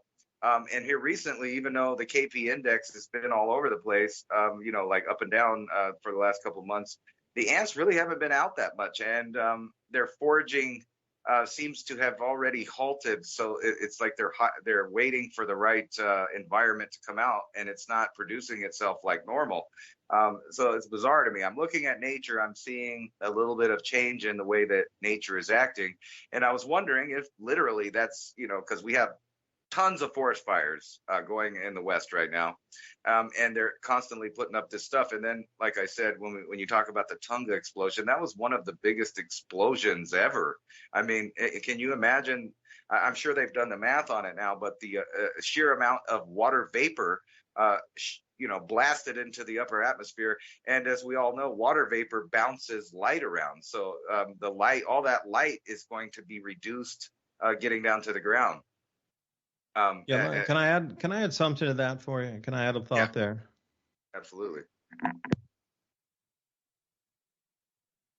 I was on this from like minute number 1, and I was looking at all the images, and I was just up at that time of the night when it came in on our news here in the States, where I was already awake and I was still working on some video or what at that time. I was like, no way, this is the biggest thing that has ever happened in terms of volcanic eruption. Because I had, in the presentation, said, look for these several things during 2022. There would be an amplification, like there would be atmospheric compression events. Look for huge, giant fronts that will blast apart grain silos. And then we had that haboob in the northern part of the United States. What was that? From Idaho down through, I think it was Colorado. Just incredible things in the Dakotas as well. A volcanic eruption was one of those things. It would be a VEI 5 or a VEI 6, enough to make international news. And that was one of the specific things that I was saying, along with $20 wheat. And people were like, what in the hell is this guy talking about? $20 wheat. Dude, it's never been that high ever in the history of grain trading ever on the planet. You're talking double the last record of ever on the planet for wheat price. And this guy is insane. He doesn't know what he's talking about. He's literally talking doubling the highest price ever for wheat ever traded on this planet ever. And he's saying it's going to double in 2022 from that level of the highest ever. And we've already way eclipsed that. So, when I was following that eclipse or that eruption there, excuse me, the amount of dust that was coming up during the initial eruption, you could measure the center cloud, and you could use the infrared, but it went off the charts as how cold it got.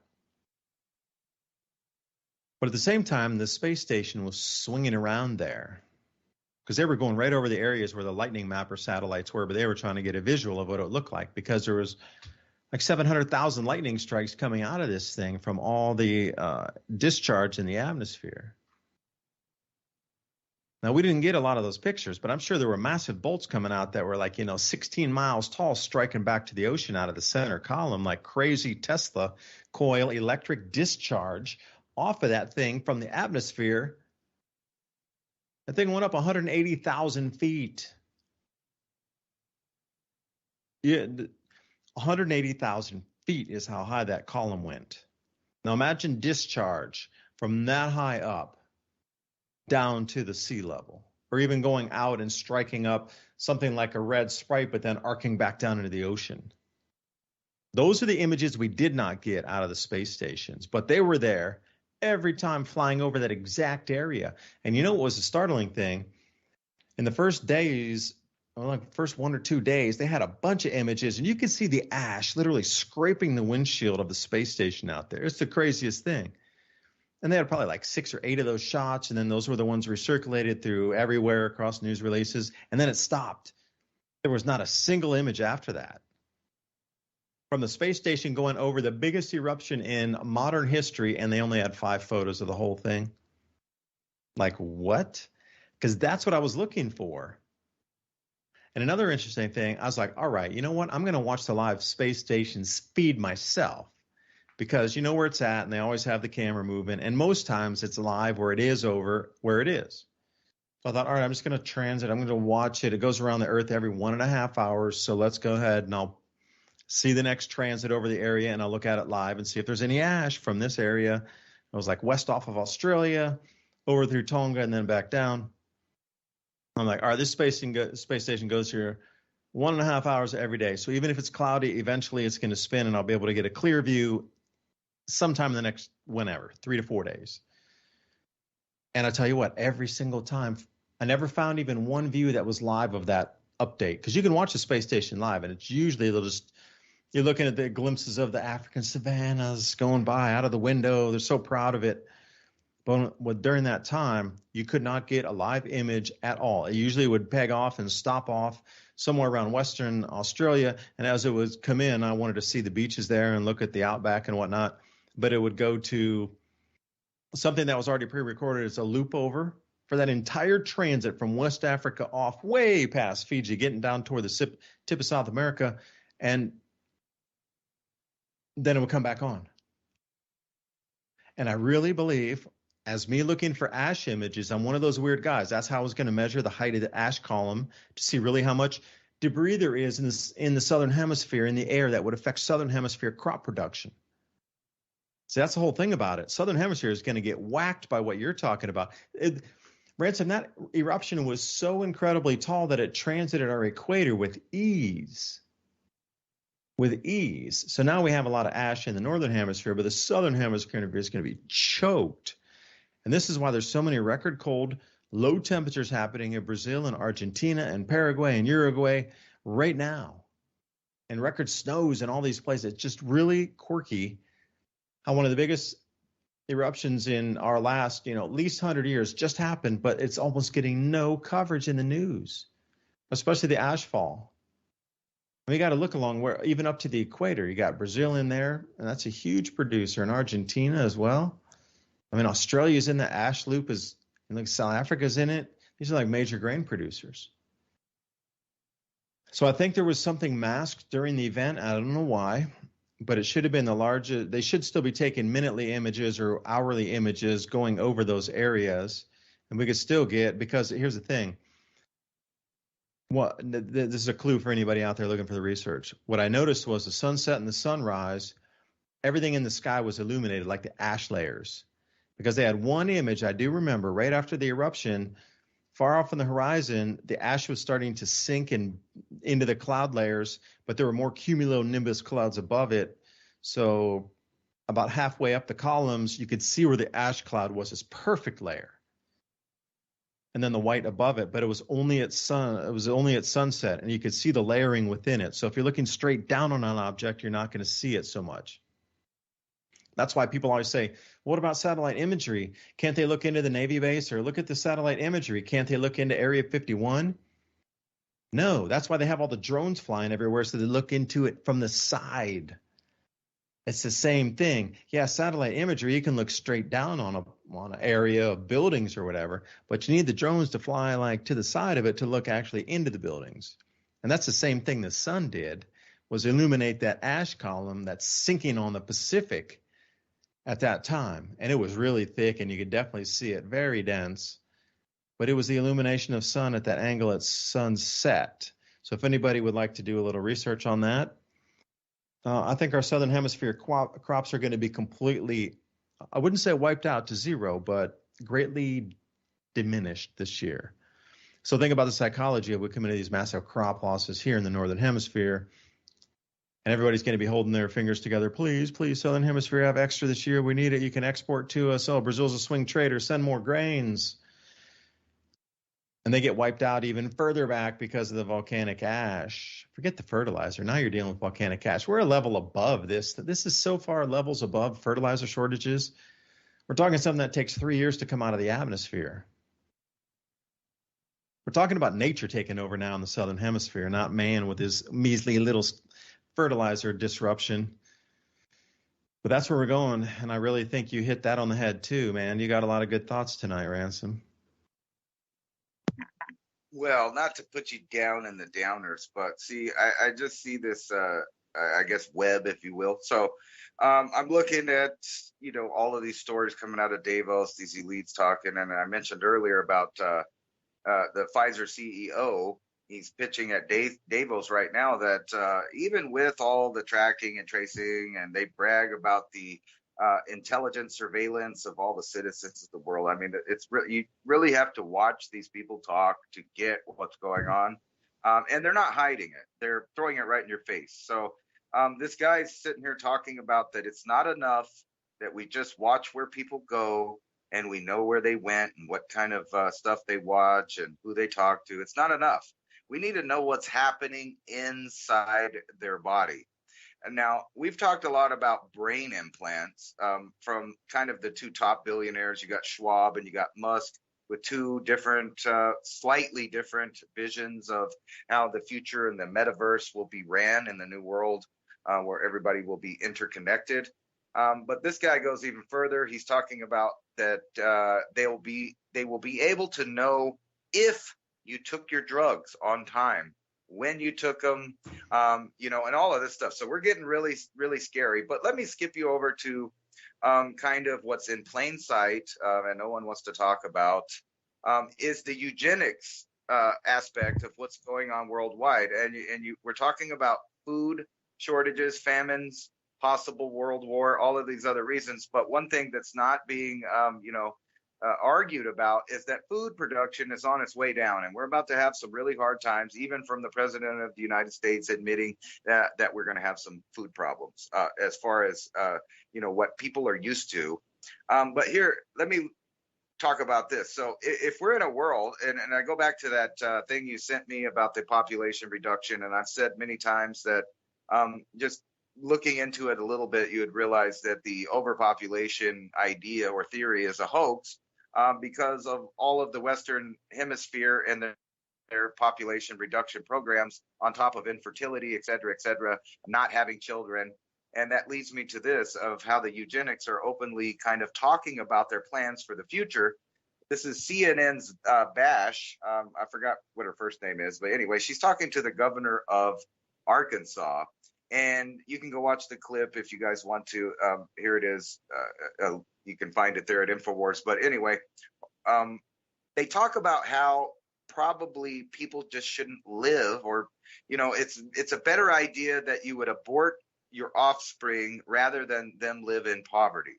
Now, that sounds like something they've been arguing for a really long time in the eugenics, arena, about how Poor people, are a drain on the society. We're eaters, we're breathers, we're whatever. And they wanted to reduce that portion of the population for a long time. But here now, they're openly talking on the news on how it's better to get rid of your offspring than have them be poor and live in a poor life. Now, if we know what's about to happen in the financial markets and the food markets, and everything's about to drop and people are about to go through in hard times, the message is, don't have a family, don't reproduce. And think about this. So now we're getting into a tracking, tracing, internally program, and they're talking about, knowing about every single life form on Earth. I know you talked about that, about how they'll, have a QR code for every living thing that's on the Earth. Well, they're trying to do that first to humans. And when they get that accomplished, not only will they know what's happening inside your body, like being pregnant, being sick, being not sick, you didn't take your medicine, and I'm talking about the medicines that they're trying to push on people forcibly now.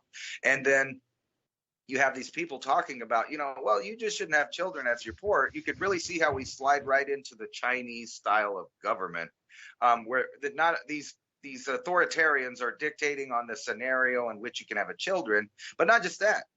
When you deserve to have food according to your social status and your credit score, when you can travel. So now they're telling us that they're going to tax us for breathing CO2. They're telling us that they're going to control every bit of where we go, what we read, what we see, when we have children, if we have children, if you're rich enough to have children. And wouldn't that argument be easier to push on the population of a bunch of hungry people that are already hungry? I mean, you can just see where the eugenics is in total control of this reset. So, I know that's kind of a dark thing to get into, but you can openly see them promoting the population reduction at the same time as we're going into a time where there's going to be a food production reduction. So you know that if food goes down, necessarily human numbers go down. And that's been true all throughout history. And then we start talking about the idea of people trying to be self-sufficient and grow their own foods. But at the same time, Davos is talking about creating foods that will be the only thing available because they own all of the farmland, all of the aquifers, all of the distribution. They own all of it now. I mean, we're getting to a point where people like these billionaires own everything. And then on the other side of the planet, where you have the other larger population in China and India, they're going down, other routes, but that the food shortages are going to be hitting those big populations really hard. And what would be the answer to billions of people is that you're going to expand your territory out into the Pacific, and we're going to have further population reduction, and it just all lines up perfect for this era that we're going into. So like I said on the last show, by 2024, you can look back at this conversation here in 2022 and realize that the world had changed exponentially, and some of the stuff we were talking about will become reality within the year. That's one vision of the future I do not approve, and I will not give my energy to that future, nor should anybody else listening. State your vow that I do not approve, and I will not give my energy into this future. And if we all said that, all 7 billion, 8 billion people on the planet, the vibration frequency would change in a fraction of a second, like moving a frequency scale in cymatics. When you see salt on a black medium, that changes with a string pluck. Bing. All right, elitists are gone. We just took back our world. But see, that's where it gets into this. They brainwashed everybody to not believe in that sort of thing. It's too woo-woo. It's too new agey. Oh, my religion, you're new agey. Oh, that's the devil cult thing. Oh, it's a new agey. Oh, don't look at it. Don't breathe. Don't do yoga. So, I mean, they divided it even on the most simplest of things, breathing. Our society has been divided on the simplest of human functions, breathing. Oh, you're meditating. Oh, that's that. Oh, that's doing yoga. Oh, no, they're one of the going to church. Oh, they're two. When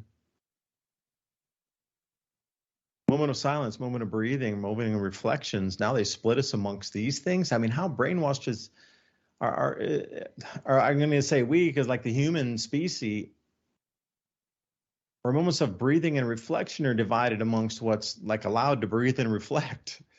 What? Come on. That's the thing that unites everybody. And if we could get past that breathing and moments of relaxation divide, as insane as that sounds, we could come together to pull humanity back with just thoughts. That's where I think the elite are trying to divide, because everybody's understanding these innate abilities with the magnetic field changes are starting to resonate, and people are understanding they have greater power to change physicality around them. Okay, one person, two people, yeah, could come. What about millions? Why do you think some groups of business people are so successful? You got 5, 8, 10 people with the same mantras, the same visions, the same thoughts, the same actions every day, catalyzing into that thought of the whole with multiple people coming to fruition versus one person. I mean, could we not do that with 8 billion people or 7 billion people? Just think differently for a minute and breathe and relax and contemplate and just change the world. That this darkness that here needs to cease immediately at this juncture. It takes not even 1/trillionth of a centimeter step forward from this point ever. It stops and reverses, and we take our world back in literally seconds by thinking it. I think that's what the elite are terrified of, is that this awakening is here, and they need to lock us into a third dimensionality of their choosing to try to stop us taking back our world. Eventually, nature is going to be more powerful, but I mean, they're clutching like a great white shark, grabbing at your leg, trying to pull you back in the water when you're halfway out on the boat. I think that's where we sit. I don't know. Then the AI mixes in here somehow too, and the whole construct of who's running the orders to give to run the show to get the outcome for the human race to push third dimensional reality into a form that this entity wants us to take it to.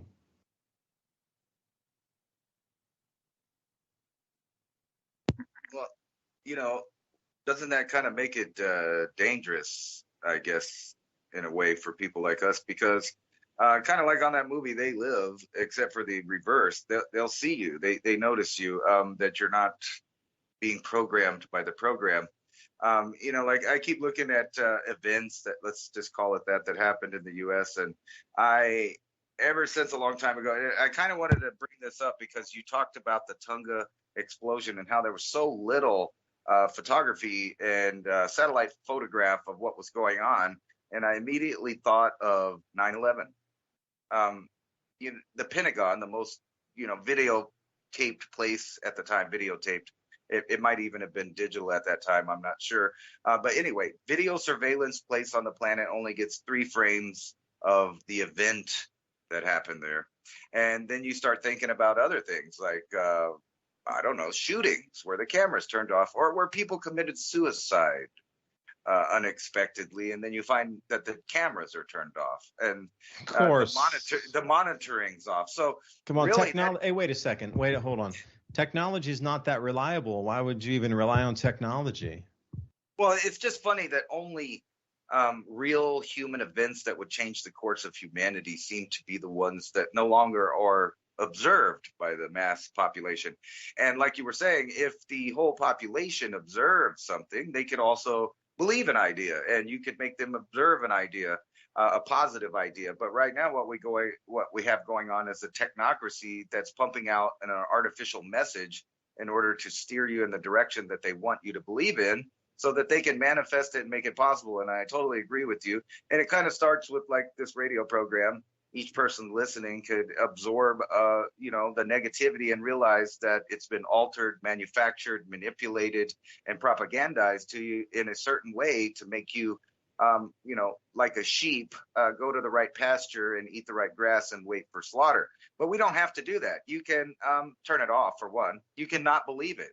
you can question it. I know that's bad in these days, but like certain events that happened, I'm looking into it, and I find within the first 5 minutes so many irregularities, questions that I have of things that don't make sense.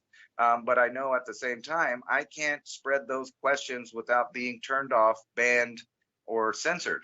And that shows you right there that the power of manipulation and the speed of information and the opinion of common sense can outweigh their propaganda with less energy and less, how could I say, effort.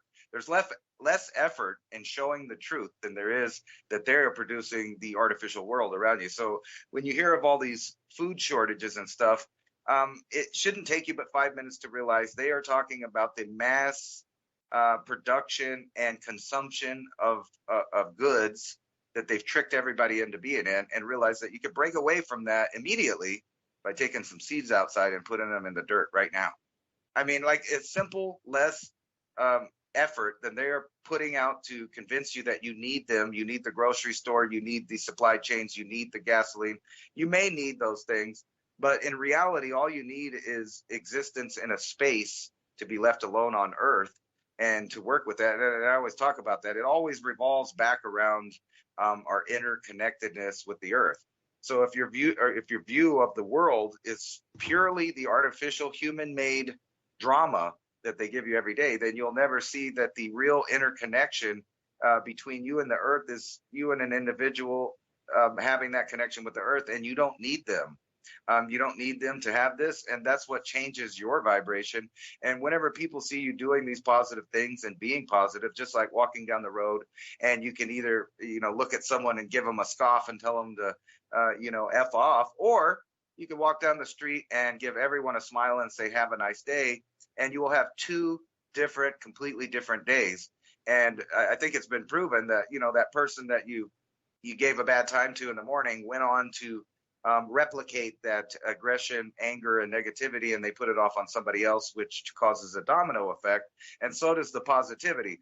So I don't want people to think that because I'm pointing out all of these things that I'm saying that they're necessarily going to happen. I think David Dubyne is right in saying that these are things that are manipulatable by the mass population, and manifestation is real enough that we can kind of take our efforts and start combating it with less effort and just truth, common sense, and going back to old simplistic connections between us and the Earth.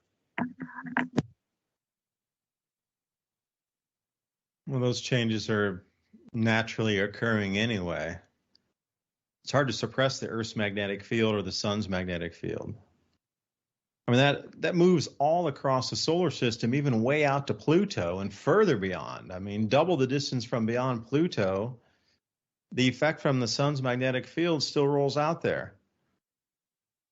So if you're thinking about the sun's electromagnetic field and how far its magnetic feeling goes out and can like hold stuff into orbits and all that, the Earth is in the top 3%. So think about the Earth as at 97%, and then the rest of the magnetic field goes out 97% times more than that. That is so far out that it's hard to even believe how far out that goes. And then when it reaches the edge of its magnetic field, the way it can actually gravitationally hold something in and make it spin in an orbit around itself, it creates a buffer shield of plasma. So when our whole solar system is moving through space, there is a sheath in front of it generated by our sun, like double the distance out further plus from Pluto. And we're the third planet, like in the top 3% of gravitational and magnetic effects from this star. Earth's in the top 3% of that. And things 97 times further down the way are still getting affected. And somehow we're supposed to not believe that we're this close to that star. And whenever that star changes its output, whether it be ultraviolet rays or protons, electrons, things that move through space and cause auroras. I mean, how dumbed down is the populace right now? But forget if they even understand anything about the gravitation or the electrical effects from the sun on our Earth. They're feeling it. The general populace is feeling that something is not right. They're feeling it. And now, of course, the media is giving them an excuse why they are feeling this. Okay. If the electromagnetic field of the planet changes, all humans on the planet are going to start to feel angst and angsty, and things aren't right, and I can't sleep, and I'm too energetic, it's too aggressive, whatever, too passive, too whatever. I mean, everybody's going to experience their own changes. But you could probably boil that down into these 10 are the general types. Okay. What if there's no excuse for all that right now? What if there was none of this COVID, none of the World Economic Forum, nothing was going on? We're losing food and everybody's freaking out and feeling different, but there's no explanation for it. Oh no, it's another sunny day. Go stay at an Airbnb and get a $99 flight. Wait, everything feels weird. Wait, we can't buy food in the other country. There's crop losses there too. That's weird. Okay, take that train of thought out. Quickly, even the most brainwashed and the most subservient and kowtowing part of the entire planet here would still wake up and be like, whoa, something's wrong. But now you throw all these excuses out there. Oh, there's a war here, there's a crop shortage here, there's this and this, there's a fertilizer shortage, the political thing, economic thing, the gas thing, the diesel thing, the oil thing, the bird thing, the climate thing, whatever thing can you put behind the thing. All right, now you start to feel, I feel off balance. I feel angsty. I feel something's not right. Humanity's going to experience this angsty feeling of change from the magnetic field changes. Now the World Economic Forum's trying to put something in front of you to explain away why you feel as you do. So I'm going to leave it there. It gets a little woo-woo when you go a little bit deeper down it. Maybe I need another cup of mushroom tea. I'm not sure. Yeah. So I just I was reading further on this thing about China and how we're worried about them. So basically what they're saying is they're worried that Beijing is going to get their biotech GMO stuff, that stuff that doesn't regrow, and use it for themselves to manipulate their own people. And, I also was thinking, how bad does it got to be? What's the scenario got to be? Or at least how bad do you think that they want you to think it is when Henry Kissinger is telling the United States and everyone to back off of Russia, or we're going to have World War III? Because, he's a long-time warmonger. And speaking of Kissinger, he's also the food as a weapon guy. So how bizarre is that even a warmongering person that okays using food as a weapon is saying that if we don't, kind of give Russia those territories, that essentially is the last straw, and that will be World War III. See, because they're trying to put all of this on you, and think about the weight on someone's mind when you're hearing all of these things, even as a regular person that doesn't even get into these topics as deep as us. And you just skim through the headlines, and they're talking about food shortages, formula shortage, World War III, monkeypox, COVID. I mean, and then thrown in there a little bit is, some entertainment about how the elites, like with the Johnny Depp stuff. Oh, look at them. Their life is so horrible, too. They got millions of dollars, and their life is so horrible. And these are the same people that are telling don't have children, don't have guns, you should do this, you're probably all racist. And then you look into their lives and they're a bunch of liars, fake people, they abuse each other, they're drug addicts, they're into weird stuff. Those are the people that are influencing, along with the algorithm, the regular mass of people. So it's no, kind of surprise, I guess, that more and more crazy things are happening. And then when you add on I believe, and now that I've showed you some other people like doctors believe, they're about to cut the meds back. The only kind of medications probably that you're going to be able to get access to in the near future readily is things to help you prevent having children. I hate to say that, sounds bad, and also things to help you not get the latest thing that's going around that probably will not have the desired benefits that you think they will, as we've seen in the past 2 years. those are the things that you'll be able to get easy. But, diabetic medicine, medicine for mental conditions that may or may not cause people to snap and act erratically in the public is happening at the same time. So what you're getting is a message from the elite. Don't have children. We're going to take away the cops. We're going to take away your guns. You can't protect yourself. You can't eat. And we're going to take away your sanity. And then we're people like me and you are all mixed in there.